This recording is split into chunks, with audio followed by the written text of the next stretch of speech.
Hey parents, hi. This is Dr. Mack, and we want to welcome you to our second grade curriculum webinar for 18-19 school year.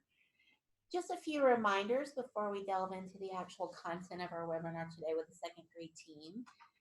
We will be taking questions at the end of the webinar, but I do want to walk you through how you can submit a question. If you look at the bottom of your screen, you will see a chat option. You click on that, you type it in, and then I will be moderating any questions that are submitted to us. Then we're going to hold those to the end. If you do have a question as we are going through the presentation, feel free to go ahead and type in your question. I'd rather you get it typed into the system rather than forgetting about it when we get to the end, because we want to make sure that we do answer all of your questions. I do want to remind you this is being recorded. So if you know someone who wasn't able to join us for the live webinar, Mr. Nama is here with us managing the technology, and he will be uploading it into a recording and then moving it over to YouTube. Once he's done that the next day or two, he will send me the link. I will upload it to the elementary school parent page. I'll push out an announcement to all of you letting you know it's available. But also we will share that link with the second grade teachers as well so they can upload it to their home pages, because I know all of you go to their pages a lot. So we want you to have access to it there as well. I do want to let you know who is in the room for the webinar today. We have Ms. Steiner, we also have Ms. Green, and we have Mrs. Thomason. And of course, I've also shared with you that Mr. Nama is here. But we do have an additional person who is sitting in with us today because she's kind of getting her feet wet with webinars, and that is Dr. Russell. So we're happy. If you have any questions about diversity and inclusion, you can throw those in here too. So without further ado, we're going to jump into the webinar with the second grade team.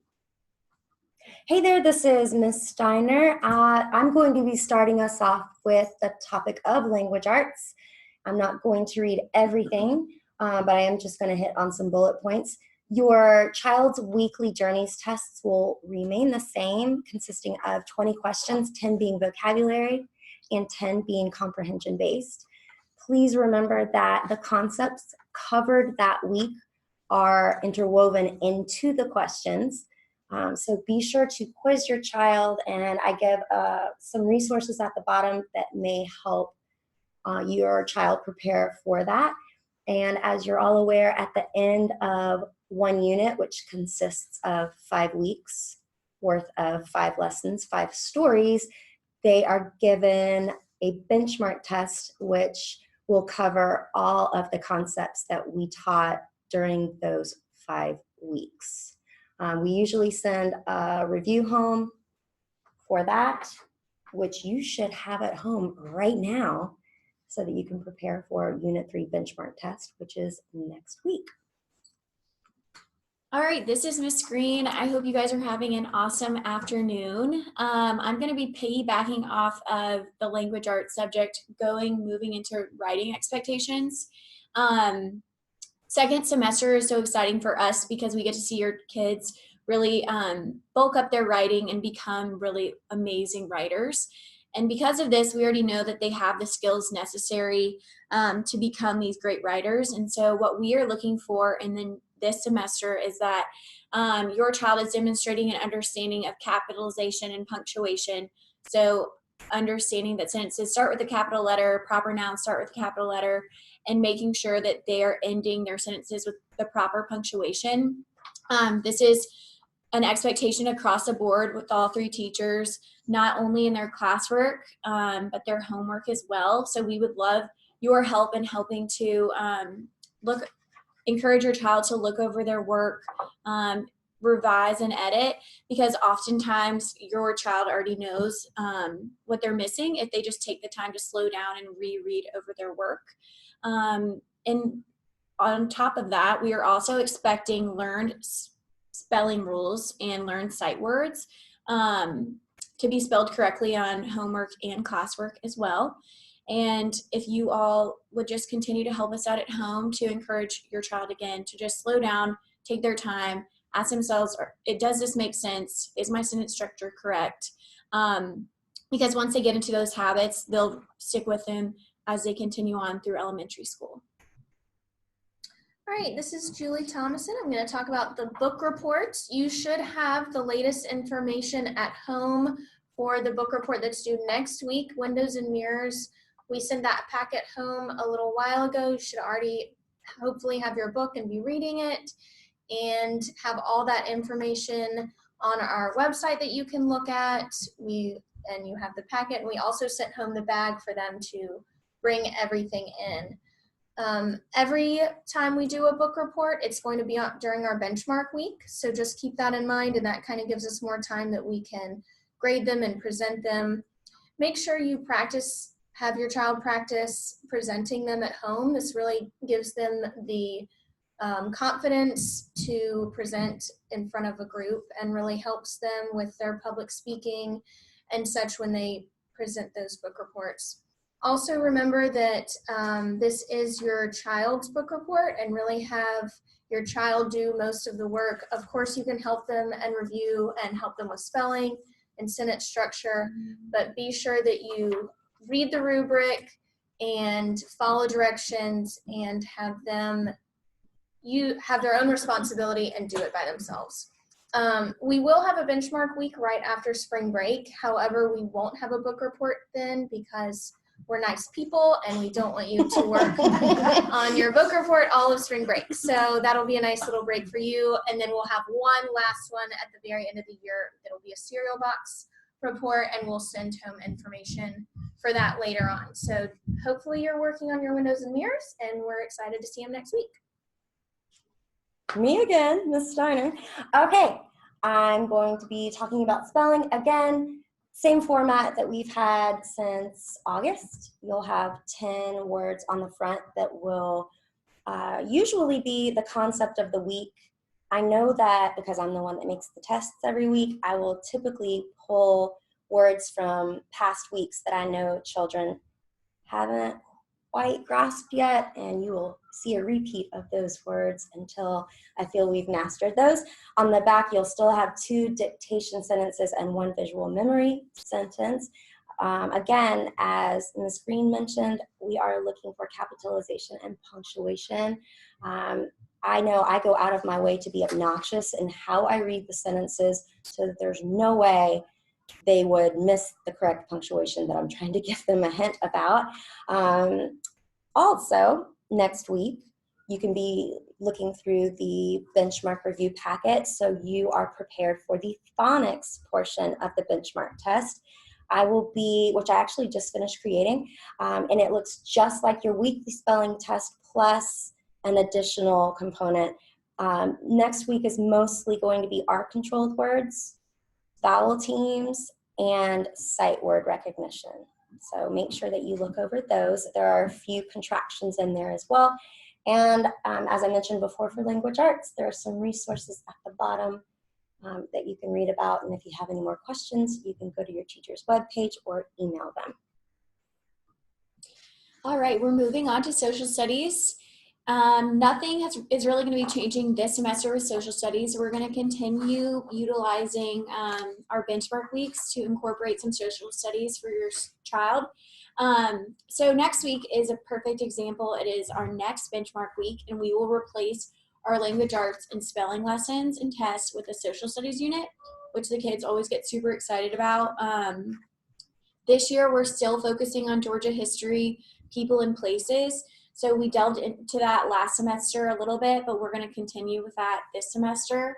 And just as a reminder, social studies is not graded in 2nd grade, but it is graded starting in 3rd grade. And this is a perfect opportunity for your child to kind of dip their toes in the water of social studies.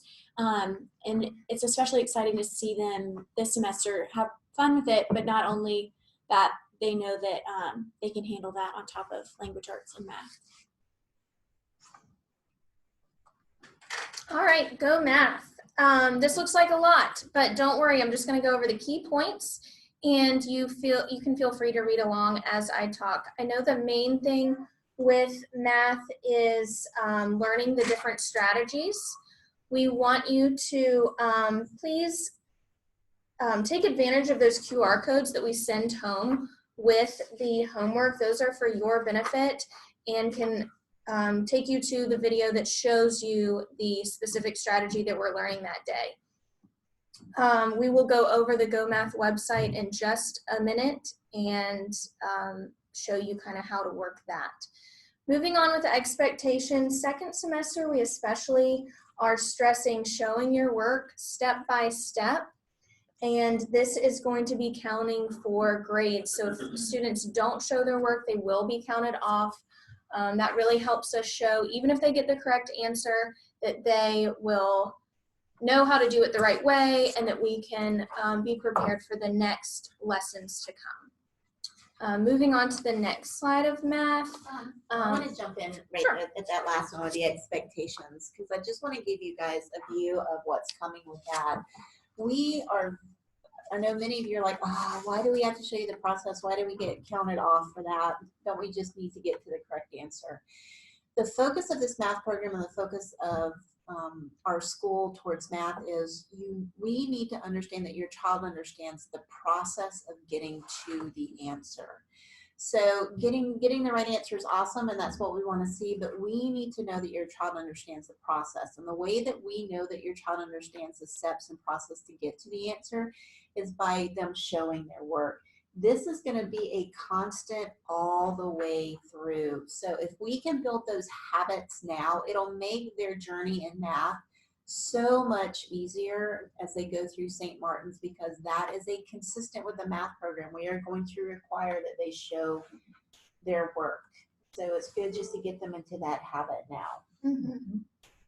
Thank you. And with grading, all three of us teachers may grade slightly differently, but we just want to reassure you that all of our percentage breakdowns are exactly the same. Lesson checks will always be counted as classwork. Mid-chapter checkpoints are quiz grades, and chapter tests are the formal assessment test grades. So all of those are the same throughout the grade level.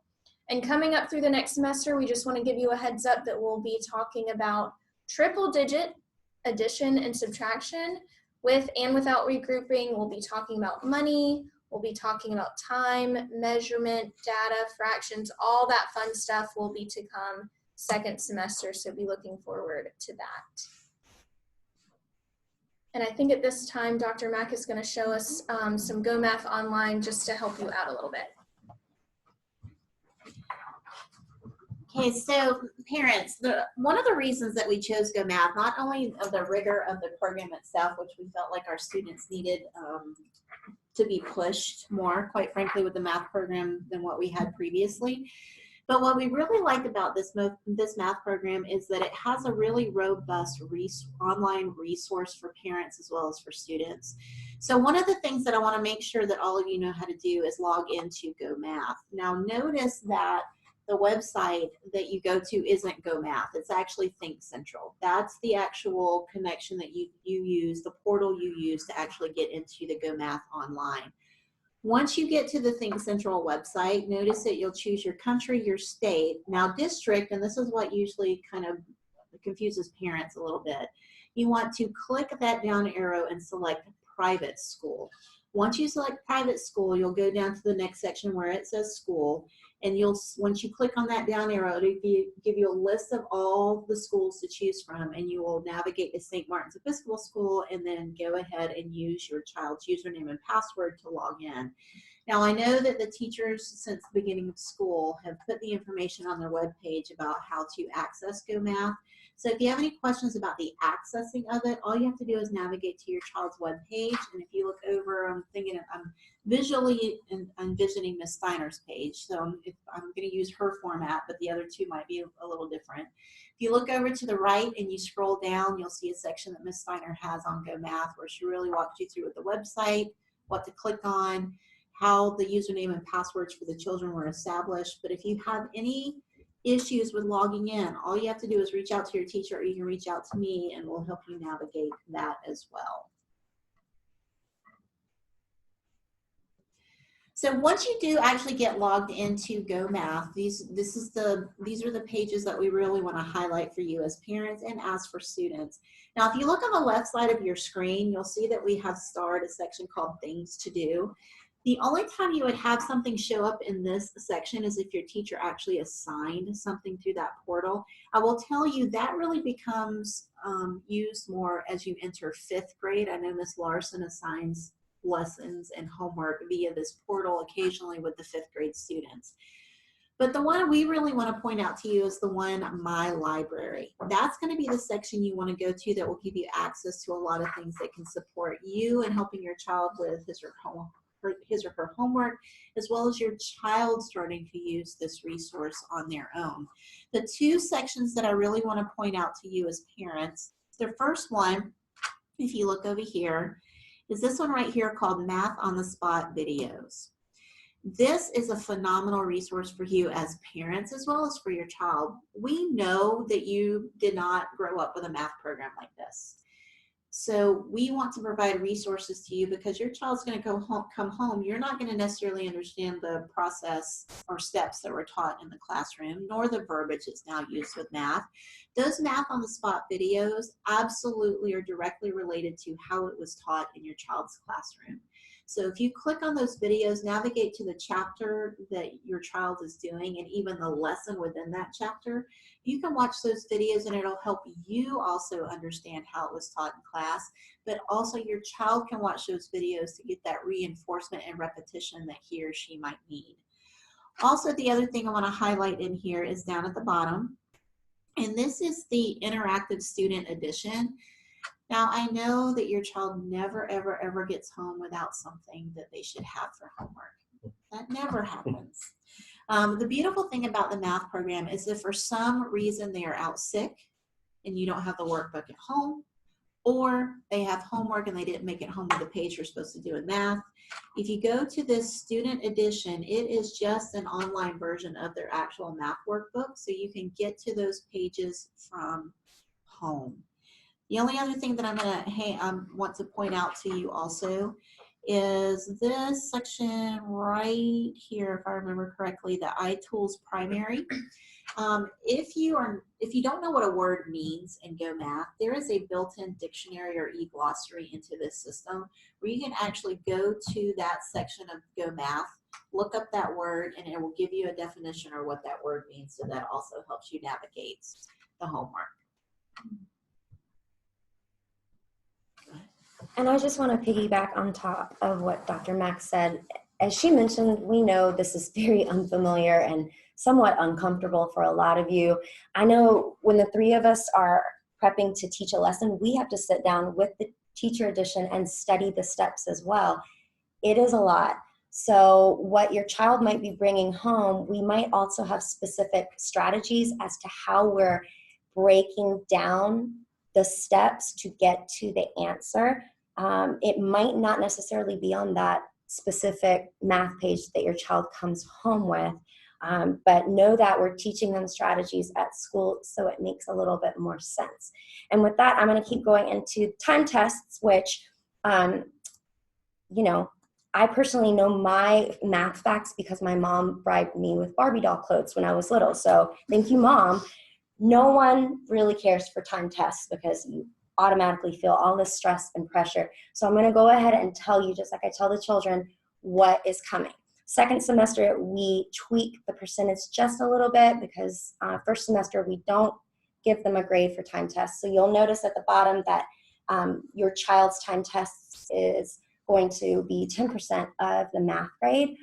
There will be multiple time tests that we give your child. So if your child is having an off day or they just weren't prepared, it's just one test and we'll take all of them and average them out into one grade. We'll also be sending something home with your children. I personally like to send the exact same information home so that you know what your child will be getting at school. It might look scary that there are 100 problems on the page, but they get 5 minutes to complete it, which is actually a lot of time if they've been practicing their facts. I suggest, in order for your child to memorize 0 through 20, of course that is no regrouping, strict memorization and mastery at a pretty quick pace. Start off with just a handful, and the ones that they've mastered put to the side. And I just wouldn't do a bunch at the same time because it's overwhelming. Please remember that as soon as they go into 3rd grade, they will dive right into multiplication and division. So they really need to go into that grade feeling confident in their understanding of math facts. What else? I think that was it.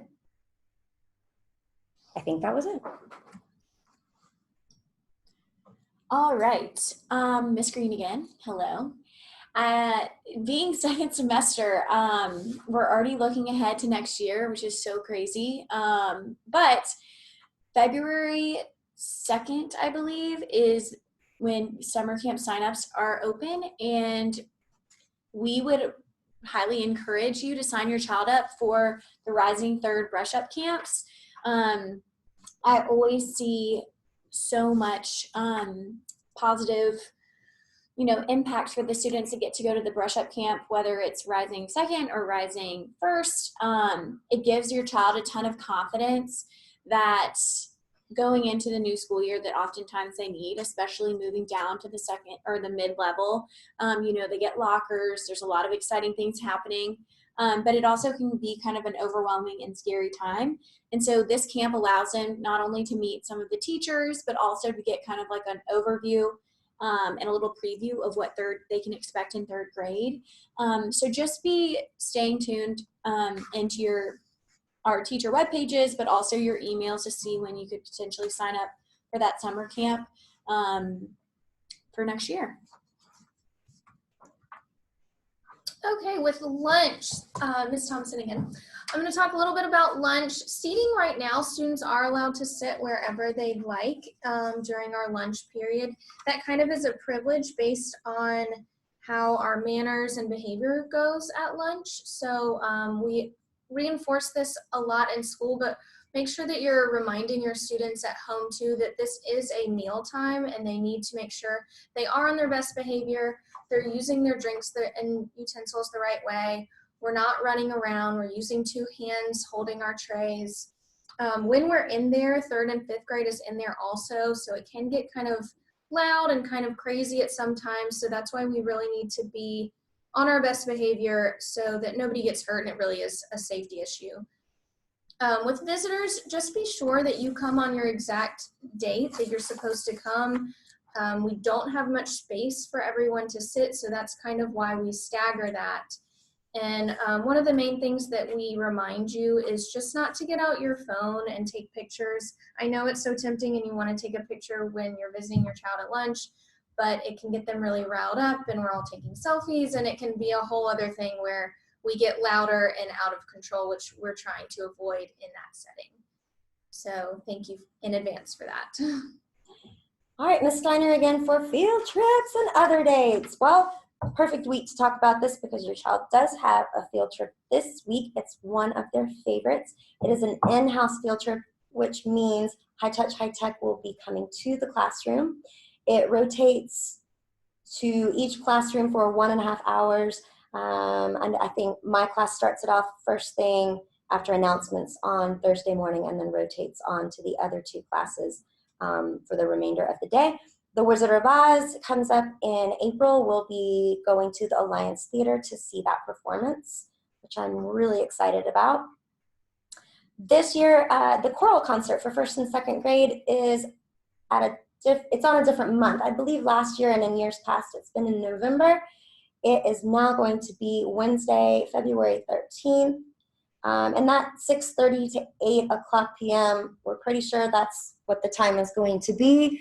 Also want to remind you that Valentine's Day is the next day, so make sure you have your Valentine's and whatever delivery system your child has in place. Make sure that's ready to go since you know your Wednesday evening is probably going to be filled. And class photos are coming up at the very beginning of February as well. Last year we had many children out sick, so if you need to put your child in a hazmat suit, do so. Just kidding. We want everyone to be in that group photo, of course, so make sure your child is there on Tuesday as we do not yet know the time. And I want to say something about the 1st and 2nd grade choral concert. This is Dr. Mack. We will send an invite to you via my office so that you have the information of what time your child needs to be here, where he or she needs to report once you arrive. Typically the concerts go anywhere from 30 to 45 minutes at this age. Once they get a little bit older, we really approach more of the hour mark.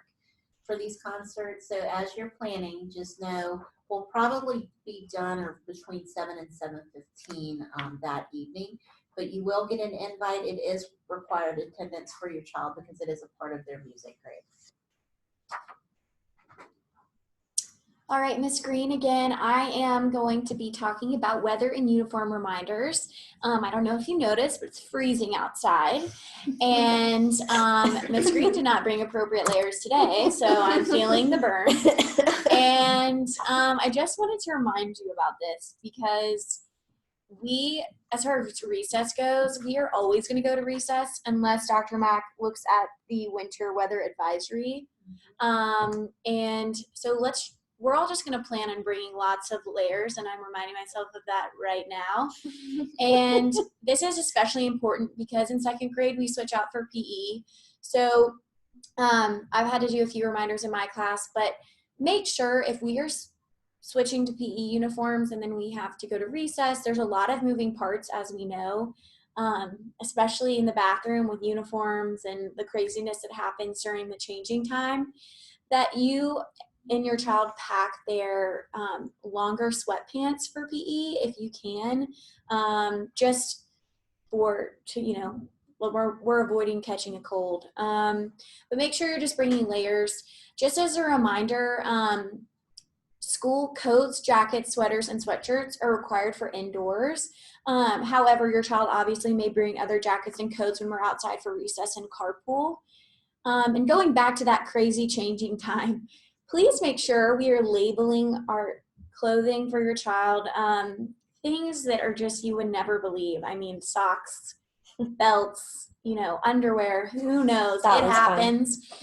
Just make sure your child's clothing is labeled. Otherwise, the likelihood of getting it back is very slim, even though we try really hard.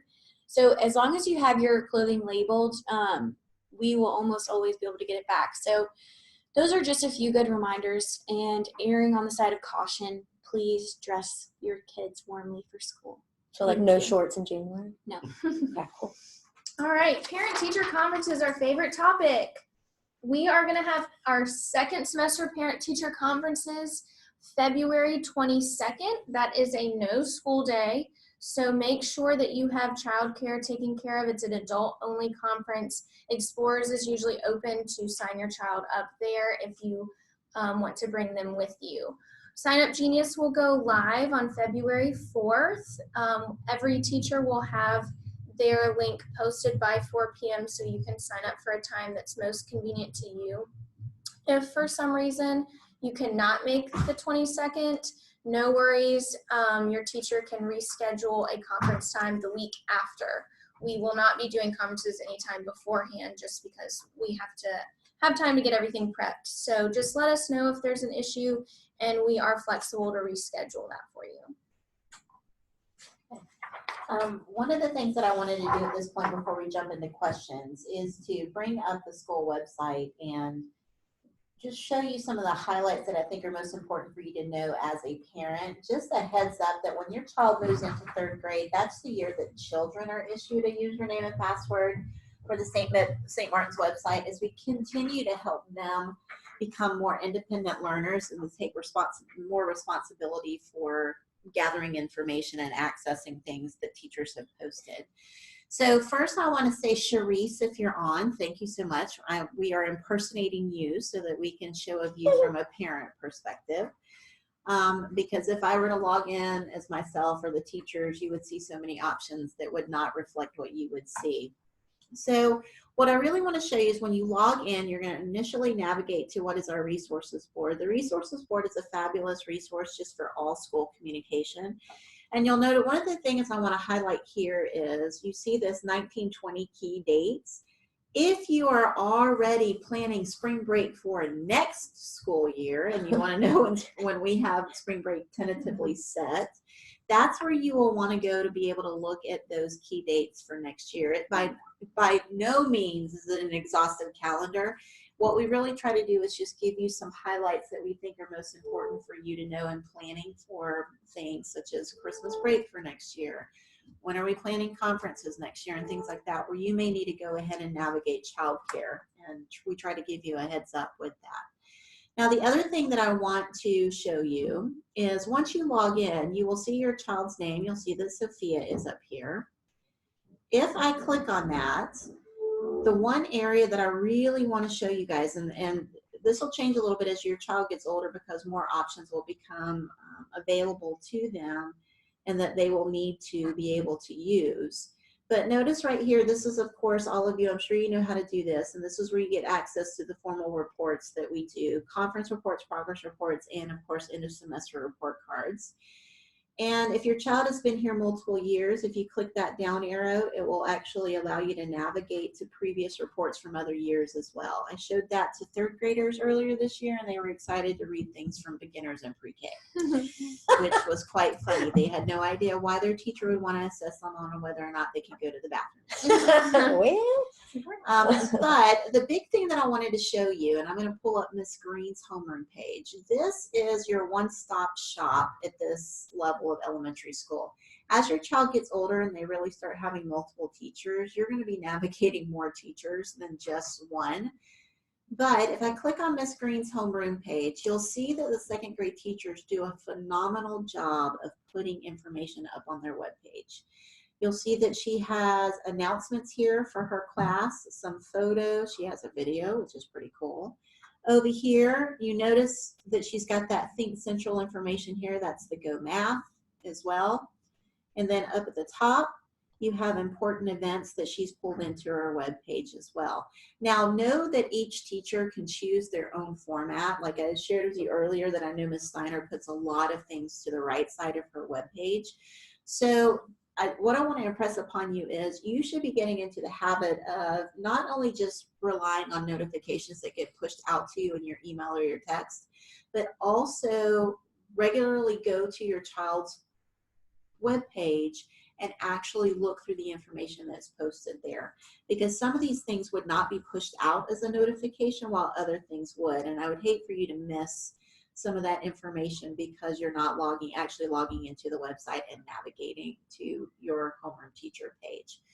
As I mentioned to you, when your child gets into third grade, he or she will get his or her own username and password. I will actually spend some time with them probably at the beginning of next year teaching them how to log in and where to navigate to things as we start building those responsibilities and habits in our students. And thank you again, Sharice. Okay, now we're going to transition to the questions part, and just a reminder of how to submit a question. If you look down at the bottom, there's a chat option. Click on that. You can type your question in, and I see that we already have one question, which is great. I'm going to throw this out to the second grade team. Back in the Go Math section, we talked about that there may be times where you are teaching them some strategies that you feel are more common sense than what's provided by Go Math. So what is the best way for parents to understand maybe some things that you're teaching them in class that is not a part of the on-the-spot video or a part of Go Math strategies? How should parents get that information or understand other ways their child can solve a problem? That's a great question. I actually pulled some students this morning, 3-on-1 with manipulatives, just to make sure they could walk through each step with me. And so instead of me or the parent feeding them the steps, so first you look at the ones column and do I have enough ones? No. Do I need to regroup? Yes. Ask them the question, and if they're unable to answer, you need to stop right there because they won't be able to go any further if they don't understand each step. So I pretty much, what I'm breaking down for them, say it's a number line and they're supposed to hop and show 2 different steps. I have them write to the side, step 1. And I typically, like tomorrow, we happen to have a quiz. Ms. Tant and I already retyped the first and second question because Go Math, as much as I think it's a great program, they really don't give us a lot of room to rewrite and solve problems. So we went ahead and wrote everything out for them and put the blanks on the paper for them. And I usually feed them information. So if they still can't figure it out, that's a big red flag to you and I. They don't understand that step. Perhaps it's regrouping. And if it is regrouping, what are you crossing out? Why are you crossing it out? What are you writing above that digit? So even if the page doesn't show step 1 and step 2, it's the same exact thing on a number line. We're just breaking it down to make a little bit more sense to a 7 or 8-year-old. So it sounds like to me it's really more about the mental process than it is the math, because that's something you could apply to multiple subjects. It's just going through the thought process of how do I tackle this problem. And what you see on the number line should match the first step. Right.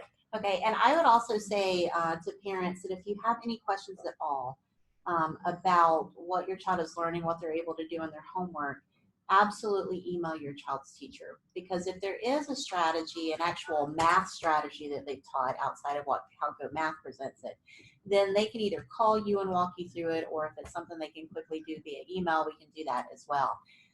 But a part of, I think, what the second grade team is also trying to teach our students is just work habits and how to tackle problems, be it math, be it language arts, be it science. It's just the process of going through that. Would y'all say that's accurate?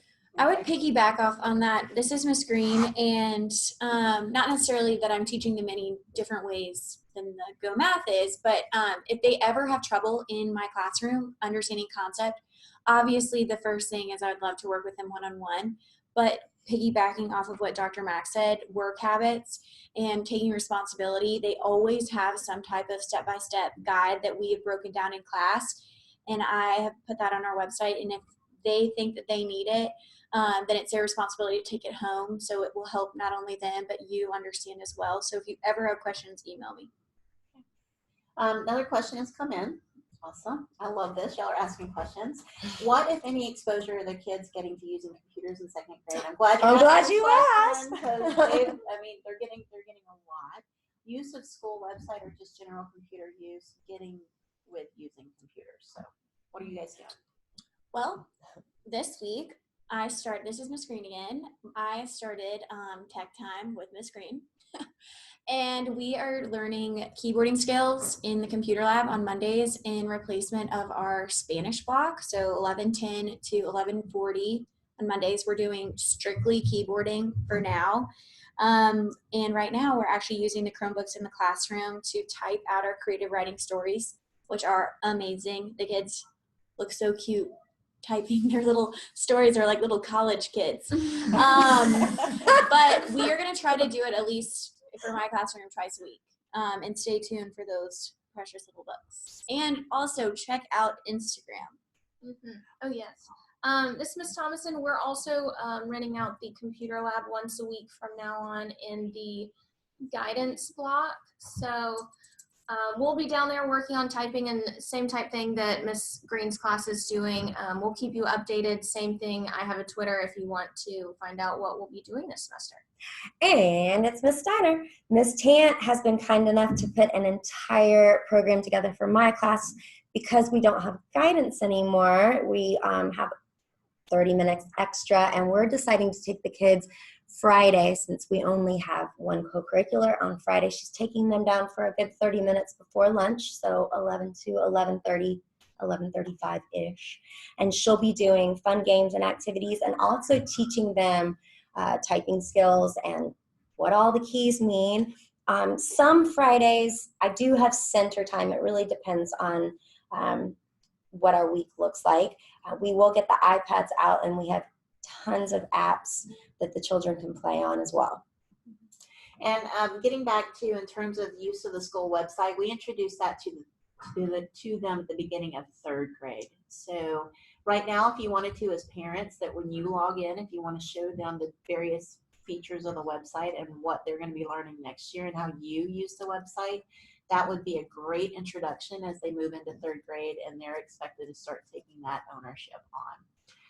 Another question has come in. What are the guidelines for requesting an intended purpose of lunch with Miss J? That's you I'm actually. that?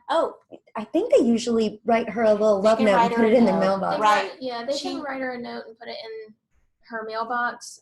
Also, she invites them herself sometimes, and she'll write them a little love note and leave it on their desk, so it can go either way. Yeah, and if I remember her correctly, her mailbox is it still in the library? It's still in the library. Yes, and the students know it's there, and they fill her box with notes. So the Mhm. student can initiate it, or if we feel like it would be beneficial for a student to have some time with her, then quite often we can initiate that as well. So last question, because I know you guys have to go, and I'm actually need to head to another meeting. But the last question for today, are there any learning apps that you would recommend to help build second grade skills at home? So I'm gonna This jump is in. Miss Green. I actually will share with Miss Steiner and Miss Thomason, but on my webpage for my parents that are tuning in, I put a lot of different apps and different resources for students that were just like me, who maybe were more reluctant to do the things that my parents told me to do. And so I wrote, and I don't know if it's titled, but the No Excuses column. And I can shoot that out to all the parents. But it's just different apps that help reinforce things. Like if you don't necessarily want to sit down with your flashcards and things are just really stressful at home, trying to get them to do what you want them to do, there's creative ways to work around it, and we will be glad to share that with everyone. We have a lot of great apps for math and reading on our iPads in the classrooms that we're happy to share on our web pages if you want to download those on your app, on your iPads or whatnot at home. So I will we're happy say, to do that. sorry, I didn't interrupt. Some of the apps they might cost a little bit of money. Right. And so SMEs typically will push that out to us as teachers, but we can still, give you those options. And then under resources, under my webpage, I have some websites as well that, just something different than paper and pencil, which gets kind of boring after a while. So it sounds like the teachers will push that information out to you, or they'll upload it to their webpage and let you know it's there so that you can access things that we know or we feel are valuable to help continue to reinforce skills at home with your child. So at this point, we are going to wrap it up. If you do have additional questions, because I know some of you may leave this webinar and then go, oh my gosh, I wish I'd asked that question. All you have to do is shoot your child's teacher an email, or if it's something for me or Mr. Nama or Dr. Russell, you can email us directly as well. We are happy to continue this conversation even outside the webinar. I do want to remind everyone that Mr. Nama has been recording this. So as soon as he's able to get it uploaded to YouTube and the link shared with us, we will upload it to the elementary school parent page, as well as the teachers will put it on their web pages as well. We also would love feedback on this webinar format. We want to make sure we're giving you what you need that is helpful in a way that works better with your schedule, instead of asking you to always be here in person. So once again, thank you so much for being here with us, and you guys have a great afternoon. We'll see you in carpool soon. Bye.